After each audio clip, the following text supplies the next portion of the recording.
If you've been anywhere near Roblox Horror over the past year, chances are you've heard of this game. And if you haven't, then you've probably at least seen clips of it. The game exploded in popularity overnight. It had unique gameplay, a dedicated community, and for a while it looked like it was going to be one of Roblox's biggest horror experiences. But then something happened. The game went down. Players started asking questions, rumors began spreading, people were talking about copyright issues, legal problems, development troubles, and even the possibility that the game might never return. And the weirdest part, most players still don't know what actually happened. So in this video, we're going to look back at the rise of Byte by Night, why it became so popular, what caused all the controversy surrounding it, why the game was taken down, and whether there's any chance it's coming back. Before we talk about the shutdown, we need to understand why people cared so much in the first place. Because Bye Bye Night wasn't just an random Roblox horror game. It arrived during a period where horror games on Roblox were already incredibly popular. Games like Doors, The Mimic, Phobia, and countless others had shown that Roblox players loved horror experiences. But Bye Bye Night is something different. Instead of focusing on jump scares or linear progression, it took inspiration from Five Nights at Freddy's and transformed it into a multiplayer experience. And that's what immediately caught people's attention. Instead of sitting alone in an office, players could actually participate in their action. You weren't just watching events unfold, you were part of them. That created a level of replayability that many Roblox horror games struggle to achieve. Each match felt different, every player behaved differently, every round had the potential to become chaotic, and because of that, people kept coming back. Content creators started covering the game, TikTok clips went viral, YouTube videos began pulling thousands of views, the play count grew, the community grew, everything seemed to be going perfectly. But success can create problems. And in Bye Bye Night's case, it created a lot of attention. Some good, some bad. To understand why Bye Bye Night became such a huge deal, you need to look at the Roblox market. Roblox gets flooded with new games every day, thousands of them. Most disappear within a week, some survive for a month, very few become memorable. The reason Bye Bye Night succeeded is because they had a clear identity. The second somebody saw gameplay, they knew exactly what game they were looking at. The atmosphere, the animatronics, the map, the gameplay mechanics, everything felt distinct. Even players who weren't actively playing it could recognize it. That's extremely valuable for a game. People weren't just tracking it, they were talking about it, making theories, creating fan art, discussing updates, building communities around it. That level of engagement is difficult to achieve.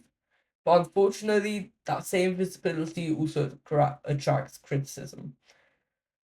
As the game became larger and larger, discussions started appearing online. A lot of those discussions focused on one thing: its relationship with Five Nights at Freddy's. Now, inspiration in gaming isn't unusual. It happens all the time. But some people believed Byte by Night was pushing things further than a typical fan project. Questions started appearing. How much inspiration is a bit too much? Where is the line between a fan game and an original game? Could there be any legal issues? Would the game eventually face problems because of its similarities? These conversations spread across social media. Reddit discussions gained attention, Twitter discussions gained attention, YouTube videos started covering the topic. And while nobody outside the developers truly knew what was happening behind the scenes, one thing became obvious: the pressure on the project was increasing. The game Then came the moment that changed everything. The game went down.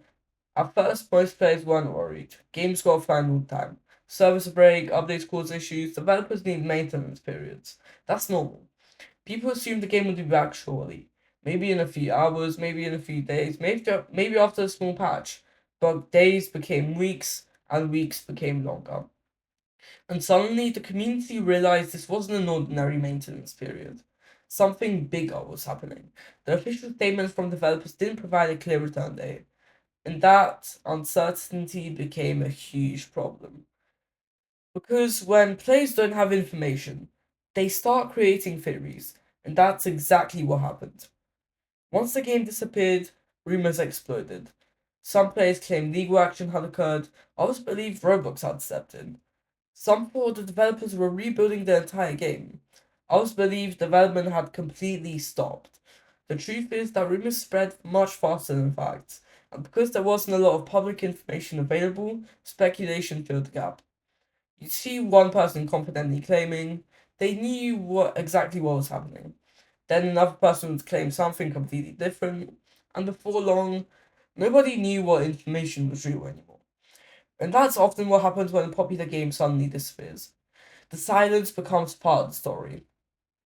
One thing many players forget is just how difficult it is to maintain a successful Roblox game.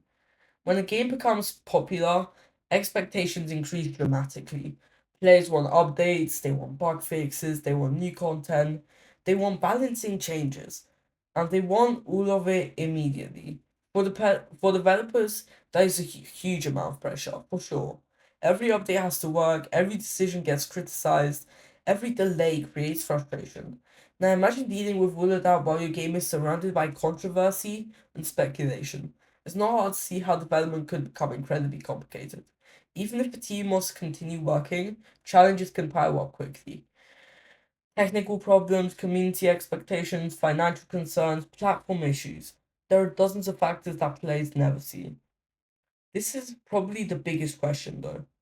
Is Bye Night dead? And honestly, nobody outside the development team can answer that with certainty. What we do know is that many games have disappeared for months before eventually returning. It's happened before. Some projects come back stronger than ever, others never return. Right now, Bye Night sits somewhere in between. There's enough activity to keep hope alive, but not enough information to guarantee everything. And that's why the community remains divided. Some players are optimistic, others think it's over. If the game does return, it will face an interesting challenge. The hype won't automatically be the same. The Roblox platform changes incredibly fast. New games appear constantly, trends come and go. A game that disappears for a long time risks losing its momentum. But Bye Night has one advantage. People still remember it. Even after all this time, players continue discussing it. They continue asking questions. They continue searching for updates. That's not something that happens to forgotten games. And it suggests that if the developers eventually do relaunch the experience, there could be a significant audience waiting. So what really happened to Bye Night? The answer is that we still don't know every single detail. We know the game became incredibly successful, we know controversy followed, we know the game went offline, and we know that players are still waiting for answers. Whether Bite by Night returns next month, next year, or never at all, it's already secured a place in Roblox horror history. It went from one of the platform's fastest rising horror games to one of its biggest mysteries. And until an official announcement officially arrives, that's probably where the story ends. For now. Subscribe.